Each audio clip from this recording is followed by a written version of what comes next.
Salut à tous et à toutes, bienvenue sur Zouk TV, votre télé préférée évidemment, pour votre Croix de Neuf quotidien, une émission au cours de laquelle nous abordons des thèmes de société, des fois politiques, etc. Mais aujourd'hui nous allons parler musique.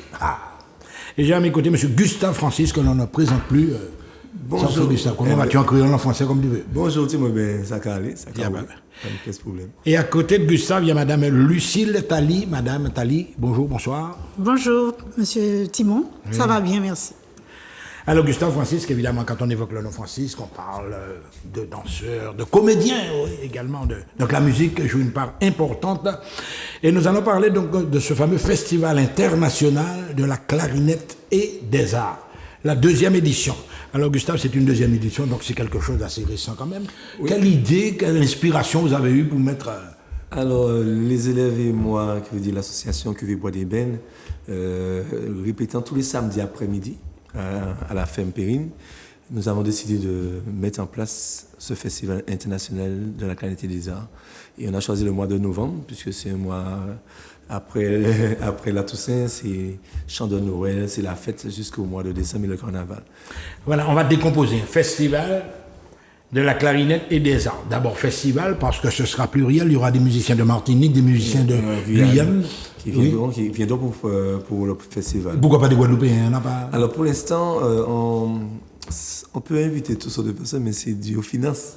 Les finances, parce qu'elles ne sont pas aidées du tout. Ce sont les élèves qui font des dons, des amis qui font des dons pour pouvoir acheter les billets pour les Guyanais. Ouais. Et les Guyanais viennent de tout cœur pour faire le festival avec nous, sans rémunération, sans rien. Donc, et après, on va regarder en Guadeloupe si on connaît des clarinettistes qui pourront venir, ou bien un tambourier guadeloupéen, et ainsi de suite. Alors, on va s'adresser à Madame Tali, qui est juste à côté. Alors, Lucille Tali, vous êtes, je suppose que vous êtes une des premières, enfin pas des premières élèves de Gustave Francis, mais vous avez commencé avec lui assez tôt. Oui, j'ai commencé avec lui assez tôt, depuis le décès de Barel Copette avec qui j'ai commencé, et je me suis adressée à Marie-Ange Ravin, qui était justement... C'est sa marraine, je crois. Hein. Voilà. C'est une histoire de famille. Voilà. Donc, elle m'a dit, ah oui, va voir Gustave, il récupère les élèves qui sont en attente d'études de musique. J'ai téléphoné à Gustave, je me souviens, c'était je ne sais plus en quelle année, et un samedi matin, Gustave m'a dit, viens lundi. Et quand j'ai raccroché le téléphone, il m'a mis à pleurer. Je me suis dit, ah bon? Mais oui, je vais jouer pour de bon avec Gustave Francis.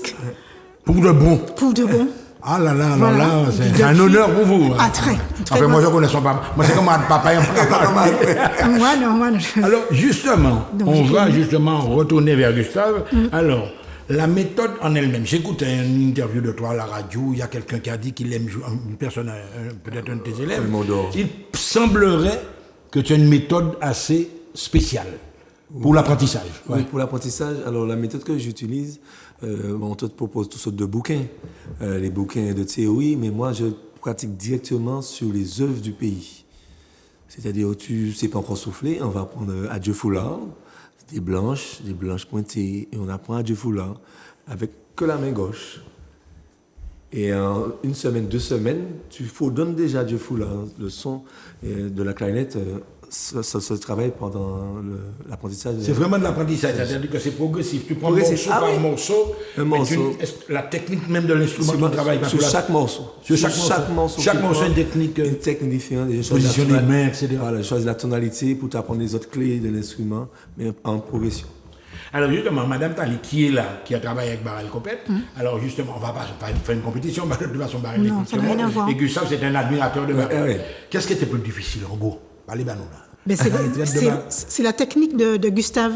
Parce qu'avec Barel, comme j'ai commencé à Rivière-Pilote aussi, à l'école de musique à Rivière-Pilote, donc je déchiffrais déjà les notes un peu, je connaissais un petit peu le solfège, mais avec Gustave, c'est technique, une fois qu'on a appris, il donne un morceau très simple au début, et là on développe les doigts petit à petit, et là on sait où on va, on sait que ça va vite. Donc, vous voyez les résultats tout de suite. Tout de suite. On va aller et c'est ça qui vous intéresse. Ah oui, parce que pour un instrumentiste, moi, je mon premier morceau. Ah non, jamais. C'est toujours ça, ouais. Un premier morceau, petit, un tout petit bout. Et quand on voit qu'on sait faire ça, on dit oui, c'est bon, c'est la bonne école.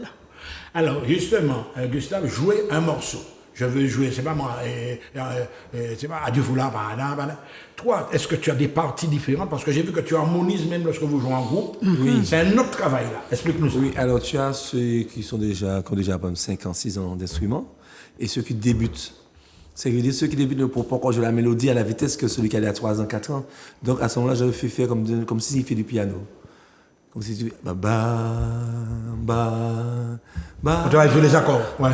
Les positions. Et là, il apprend à tenir ses notes, il apprend la respiration, et puis il apprend à accompagner, il apprend à battre son pied, à compter les temps. Et c'est comme ça. Parce que j'ai fait beaucoup de solfège, mais arrivé en pratique, c'est pas la même chose. C'est pas la même chose. Mesdames et messieurs, vous avez compris qu'il y a la théorie et la pratique. Souvent, les musiciens jouent à l'oreille, etc. L'oreille aussi, ça a un oui, ça sent ça, absolument. Donc toi, alors, à partir de tout ce que tu viens de me dire, il y a différentes sections. Tu as des enfants, tu as des adultes, mais un enfant peut jouer également plus qu'un adulte. Oui, le nombre d'années, plus ça va, plus l'enfant se débrouille. Se perfectionne. Se perfectionne. C'est le nombre de jours de travail, le nombre d'heures de travail, c'est ça qui fait que tu arrives. Hein. Si tu prends ton cours le lundi à 13h, puis si chaque lundi à midi et demi, tu ouvres l'instrument... Madame Tali va nous donner un témoignage. Alors, Madame Tali, quand vous êtes sorti du cours, vous travaillez chez vous? Ah oui, tous les jours. Chaque jour, vous faites combien de temps de Gustave Ali, c'est tous les jours. Alors, au plus petit, au moins 1 heure. Si on peut faire plus, 1 heure le matin, 1 heure l'après-midi, on peut faire plus. Mais au moins 1 heure, tous les jours, il faut prendre l'instrument. C'est très important. Alors, on va se retourner encore vers Gustave. Alors, Gustave, est-ce qu'on peut dire que tu as révolutionné l'apprentissage de la clarinette? C'est le premier monde qui a travaillé comme ça, comme tu fais là. Ah oui, je suis le premier. Même en Guyane, parce que lorsque je vais en Guyane, je fais des masterclass au conservatoire de Cayenne. Avec le même principe? Avec le même principe, oui. Je pars avec et ça marche, ouais. Je pars avec mes feuilles, ça ne fait pas longtemps, je lui donne. Je donne ceux-là, je donne ceux qui font la mélodie légèrement plus vite, et puis je les fais jouer ainsi. D'ailleurs, je salue mon copain Franck Bulot, qui est professeur de clarinette au conservatoire de Cayenne. Le travail est reconnu en Guyane? Oui, c'est pour ça que je suis.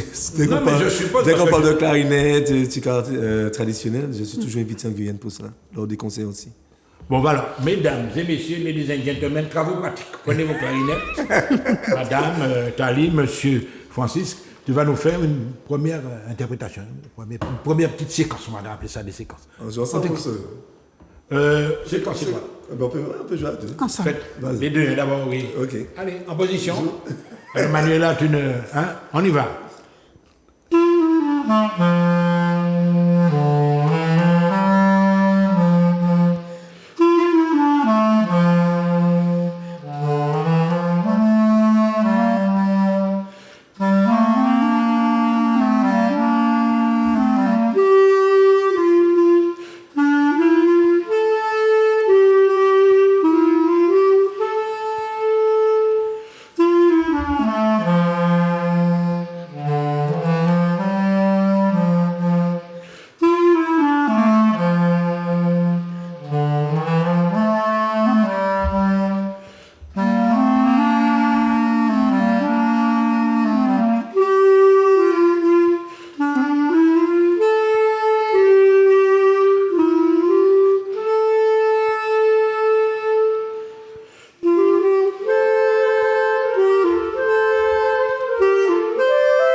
Mesdames et messieurs, vous avez vu un duo, hein, vous avez reconnu. Donc là, c'est un morceau. Alors, tu as ce qu'on appelle des morceaux et des exercices aussi. C'est différent, ça. Ouais. Oui, alors les exercices, je fais les exercices toujours avec le rythme du pays. Il y a le métronome qui existe. Ouais. Je fais les déchiffres aussi avec le métronome. Mais je mets souvent le rythme du pays, c'est pour les apprendre la partie rythmique. C'est la partie la plus compliquée en musique. C'est-à-dire tu peux être bien un bon instrumentiste, partition, mais ne pas savoir jouer sur une biguine, ne pas savoir jouer sur une mazurka, ne pas savoir jouer sur une valse. Parce qu'il ne connaît pas le rythme. C'est-à-dire j'ai déjà fait des élèves qui viennent de tu as des Européens, des métros, qui sortent de conservatoire. Ouais. Je mets une biguine, je peux mettre un boléro, une mazurka. Pour lui, à la limite, il me dit, mais ça fait du bruit. À la limite, pour lui, ça fait du bruit. Mais j'apprends même à faire la gamme sur le rythme de la begin. Tout. C'est pour que ton cerveau puisse enregistrer. Après, j'ai une séquence de tibois. Je mets le tibois, tu apprends, je suis le tibois, c'est tout. Alors, Lucille, pour toi, à travers tout ce que tu es en train de me dire, est-ce que tu sens qu'il y a le sens du rythme même? Est-ce qu'il faut l'avoir dès le départ? Ah oui, parce que moi, le plus souvent, je me perds en mazurka. On a beau connaître la mazurka, aimer la mazurka, jouer la mazurka, on se perd des fois dans le rythme. Donc, il faut travailler les exercices, comme Gustave dit, avec le rythme. Avec le rythme mazurka. Le rythme mazurka ou le rythme begin. Même des petits bois. Quand on fait les exercices. Ouais. Alors ça c'est très, très, très important. Mais les grands clarinettistes, en général, on parle du style Barrel, du style... Il y a l'émotion. Faire passer l'émotion dans l'instrument. C'est ça. C'est très important. Les nuances. Gustave, 2 mots là-dessus. Alors, on peut interpréter un morceau vaguement. Et quelqu'un d'autre vient et interprète le même morceau avec l'émotion, les nuances. Les nuances, Pourtant, c'est le même morceau, mais tu dis, mais c'est pas même pas là qu'à jouer. Parce que toi, tu fais comme le solfège, oui, ba, ba, ba, ba, ba. Et si on met pas les signes pour toi sur des notes de solfège, tu vas jouer fort tout le morceau. Tu vas attaquer aussi toutes les notes. Comme je les apprends, il ne faut pas attaquer toutes les notes. Il faut faire comme si tu es un chanteur. C'est comme si vous chanter moins descendre Saint-Pierre pour amener. C'est ça. C'est mécanique, quoi. Il y a les notes qui sont du conservateur qui attaquent toutes les notes et ça donne ce résultat. Mais Lucille, justement, ce côté-là, tu sais, des fois, les gens te disent, moi, écoutez, moi, soir, m'en plaît le plus souvent. C'est la manière de jouer qui va au cœur des gens. Est-ce que c'est important pour toi? Très important. Parce que tu joues une valse, c'est pas moi. Très important pour faire les nuances, donner son émotion. Quand Gustave joue nous deux, par exemple, tout le monde pleure. Ah oui, on ne sait pas pourquoi, mais... T'as pleuré, moi, non. Tout le monde pleure. Le gardien, on leur a donné une volée, Gustave, c'est une méchant. Parce que c'est la façon de mettre l'émotion dedans, dans ce morceau-là. Alors, tout le monde, tous les instrumentistes, on tend vers ça. Alors, on va passer en revue, parce que là, je vois que tu as parlé d'intimité. M. Tony Polomac, on connaît, flûte, clarinette. Manuel Placide, jeune, vieux. Manuel Placide, c'est notre première génération de chez CB. Qui est maintenant un grand clarinettiste et saxophoniste, il joue avec pas mal de groupes aussi. Jonathan Charles. Aussi, il joue avec Guy Vadleux, il a son propre orchestre aussi, il sera aussi de la partie. Et Ghislaine Ventura. Alors, Ghislaine Ventura, clarinettiste aussi, elle a une clarinette basse aussi. Clarinette basse combat et tout. Oui, on précise justement, mesdames et messieurs, Gustave, quand je vois que il y a des sections, ils sont assis l'un à côté de l'autre, mais c'est pas forcément le même instrument. Ouais, c'est ça. Il y a Sandra Bernard ensuite. Sandra Bernard, aussi clarinettiste. C'est une femme aussi. Gladys Ramsey, elle était avec nous dans l'émission de Démo 4 Paroles, clarinettiste aussi. Oui. Et Laetitia Ondel, je connais Laetitia. Laetitia, ce groupe folklorique Les Balisiers. Elle présente dignement, même lors des déplacements en Autriche et autres pays. Et elle a déjà fait présenter la clarinette dignement. Théa Yala. Eh bien, c'est la même marque. Aussi. Lucille Tali, ici présente. Oui. Alors... Lucita Valade. Oui, Lucita, elle joue à la clarinette de départ et elle est passée aussi au sax. Patrick Banidol. Ah oui, Patrick, alors lui, il fait tous les saxophones et la clarinette aussi. Lui, c'est un amoureux des instruments. Un mordu, quoi. Il aime ça. Il aime ça. Bon chanteur aussi. Il chante je le connais, Dominique Mondor, oui. Sanaï Salvador Bonté. Sanaï, c'est sa première année de clarinette. Et lors du festival, elle va interpréter un titre qui s'appelle Nathalie. De Manscudier. Voilà. Et Lamar Abar-Lucienne. Elle est sur 9 mois de clarinette. Elle va interpréter un morceau de Noé Coupet, Janine. C'est elle qui fait la partie masterclass. Oui, Janine, c'est son baptême. Et je vois en dernier Bruno. Alors Bruno, c'est un copain qui nous avait vu l'année dernière au festival au Diamant. C'est un métropolitain. Il fait 6 mois en Martinique, 6 mois en France. Et il a commencé avec moi. Il va sur 1 an. Il interprète un morceau aussi en duo avec la trompette qui sort de Guyane, Loïc Bacoul. Et je vois également les invités de... Alors là, mon chouchou, c'est Tikoko. Alors, mesdames et messieurs, Tikoko, c'est non seulement un clarinette, mais il est tout. Il est comédien, il danse, il a fait mon oui, enfin, il met de la musique. Animateur parfait. C'est un homme de scène, quoi. Ah oui, c'est un très bon clarinettiste, très, très reconnu en Guyane. Les gens l'aiment beaucoup. Ah oui, toute la population l'aime. Et puis il est très connu, hein, je parle avec Germain, il m'a dit Tikoko, mais c'est ça. Mais quand tu parles de lui, les gens savent que tu parles de Tikoko, le clarinettiste, qui a fait d'ailleurs son premier concert en Guyane, dont j'ai participé. Et la salle était pleine à craquer. Malgré, il y avait, sur la place des Pamis, il y avait un grand concert de zouk, de rap et de compas. Et chez lui, il était quand même rempli. Chez Ticoco, C'est rempli. Ici, là, Et Loïc, c'est notre connaît. Loïc, c'est son très bon copain. Il y a très bon copain de c'est Ticoco, deux- mais lui, il joue à la trompette. Et ils vont interpréter des morceaux, clarinette, C'est original, trompette. ça aussi, ouais. Oui, et ils font tous les deux le même travail, travail traditionnel. Alors justement, Lucille, à travers tout ça, parce que là, des fois, comme j'ai l'occasion de voir souvent, que je bois des bennes, etc., mais dans le répertoire même, on trouve la perfecta, on trouve du compas, etc. Alors que les gens, des fois, on va dire, ah Michel, est-ce que ces morceaux-là, même le compas, Ah oui. il y a des gens qui pensaient avant qu'on ne jouait pas là. La clarinette était sacrée, c'était Que c'était que de la réservé. musique classique. Non, Alors, non, non. qu'est-ce que tu penses de C'est cette tout. manière de voir? Moi aussi, au début, je ne pensais pas que c'était que du classique ou des petites gammes qu'on veut faire avec. Et quand on a commencé à faire Vas Mazuka, et puis après qu'on a attaqué le compas, on s'est dit, mais c'est vrai, avec une clarinette, on peut faire du compas, du boléro, des oui, merengue, tout. Merengue. Aussi. Alors là, je reviens vers Gustave, le musicien, le technicien, parce que moi aussi, j'ai un petit peu loin. Mais attention, alors là, on arrive à un truc, quand tu fais perfecta, par exemple, l'harmonisation. On a des fois l'impression qu'on joue à l'unisson. Vrai ou faux? Ah non. Ouais, mais dis-moi pas, ouais. Non, on ne joue pas. Bon, il y a des riffs vraiment quand tu es obligé de jouer à l'unisson. Mais comme le morceau de Perfecta, le morceau de Simon Girard, il y a des voix. Hein. C'est harmonisé. Ouais, C'est harmonisé. On joue aussi lorsqu'on joue des morceaux de Kassav, c'est harmonisé. ouais. Tout ça est harmonisé. C'est-à-dire, lorsqu'on a besoin que le clarinette fasse une partie de violon, comme sur les morceaux qu'on a de M. Rosier Audibert, on a harmonisé tout ça. Vous avez entendu un nom, Rosier Audibert, ce sont des gens justement. Il y a des clarinettistes locaux, et puis il y a également des œuvres de bal, etc. Du bal des paillotes. Là, je vais vous redemander une deuxième séquence encore, s'il vous plaît, monsieur Gustave et madame Tali. Tu reprends ton instrument, oui? Je veux ça que je vais jouer avec toi. Vous entendez, on joue ce que tu veux, je vais jouer avec toi. Le maître dit à son élève, mais joue un morceau, puis je vais. Je fais vélo. Comme ce que tu veux, ouais. C'est quoi, une bazooka, une begin? Mazurka. Mazurka. Allez, vas-y. Godzone. Ok, bon, entendez la voix. Vas-y.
C'est du Godzone, ça? Oui. Ça, c'est le morceau c'est de Godzone. Godzone. Michel Godzone, j'ai reconnu. Alors, là, évidemment, mesdames et messieurs, vous aurez la possibilité, écoutez bien, notez, le 10, Histoire en Rivière-Pilote, le 13, au marché du Marin, le 15, à l'éphémère, le 16, à l'Oasis, et l'ouverture se fera comme d'habitude à l'arrobase, 2 dates, les 8 et 9 à l'arrobase. Et, Alors, et tout le festival, on rend hommage à M. Rosier Audibert et Godzone. Le festival, c'est un hommage qu'on rend à ces deux grands clarinettistes que nous avons tous appris leurs morceaux. Donc on les rend honneur lors du festival. On a interprété beaucoup de morceaux à eux, beaucoup d'œuvres à eux. Donc on est très fiers de faire cela. Ouais. Vous avez compris également qu'il y a la reconnaissance à travers donc, la manifestation. Il y a la reconnaissance de grands clarinettistes, de grands compositeurs comme Godzone, comme Rosier Audibert. Alors là, les communes, on constate que plusieurs communes ont eu droit. L'an dernier, il y avait d'autres communes. Alors, tu as changé un petit peu le parcours. Oui, alors chaque année, on change de parcours puisque si on fait un concert dans une grande salle de Fort-de-France, c'est pas tout le monde qui est payé. Ouais. Donc on va vers notre Au nord, par exemple, vous avez choisi quoi? Alors, alors cette année, nous sommes au Marin, Non, l'année dernière, nous étions au nord. L'année dernière, on a fait Saint-Pierre et passé Mont-Rouge. Saint-Pierre et Mont-Rouge. Saint-Pierre et Mont-Rouge. Donc cette année, on va vers le sud, on a le Marin, Oui. on a la rivière Pilote. Et puis on retourne vers nos partenaires, qui est l'éphémère, le Trois-Îlets. Et l'Oasis Grill aussi, qui est partenaire aussi de tout ce qu'on fait. C'est dès le premier jour, ils m'ont dit, oui, on prend. Alors, une formule, Lucille, tu as déjà joué devant tous ces publics-là, quoi. Tu n'as pas la tremblade, quoi, quand tu entends ça. On peut jouer, même si devant tous les publics, on a toujours la tremblade, mais c'est une bonne tremblade. C'est un petit cas qu'on a. Une bonne tremblade, j'aime bien. On a besoin de ça avant de commencer à jouer quand même. C'est ton adrénaline, quoi. Ah oui, voilà. Ouais. Alors, justement, Gustave, la clarinette. Alors, c'est un instrument, tu vois, on a connu la grande période de la clarinette, mais est-ce que tu estimes que toi, tu es en train de populariser l'instrument? C'est très important. Oui, avant, c'était un instrument tout le monde sacré. avait sacré, oui. C'est un instrument noble. Hein. Ouais. Et je peux dire oui avec les élèves et Sapoti Créole. Nous faisons ce travail-là de rendre cet instrument-là vraiment populaire. Populaire. Même quand on dit populaire, c'est pas vulgaire, hein, c'est-à-dire populaire, tout le monde a la possibilité de jouer. Il y a des gens qui avaient l'instrument chez eux qui n'avaient jamais servi. Ils viennent vers moi, je retape l'instrument pour eux. Je fais un peu de lutherie. Je fais un peu de lutherie aussi. Je retape l'instrument pour eux. Je musique balika. Je fais ça pour les élèves. Je retape l'instrument. Alors là, je suis curieux. Qu'est-ce qui t'a appris à faire? C'est M. Zami qui m'a appris ça. M. Zami, il habitait Dillon pas avant. Je ne sais pas s'il est décédé. Que je salue sa famille. Alors, lorsque j'ai acheté mon premier saxophone chez lui, M. Zami, il m'a dit, bon, mon avance un instrument à bon marché, bon, parce que je suis intéressé.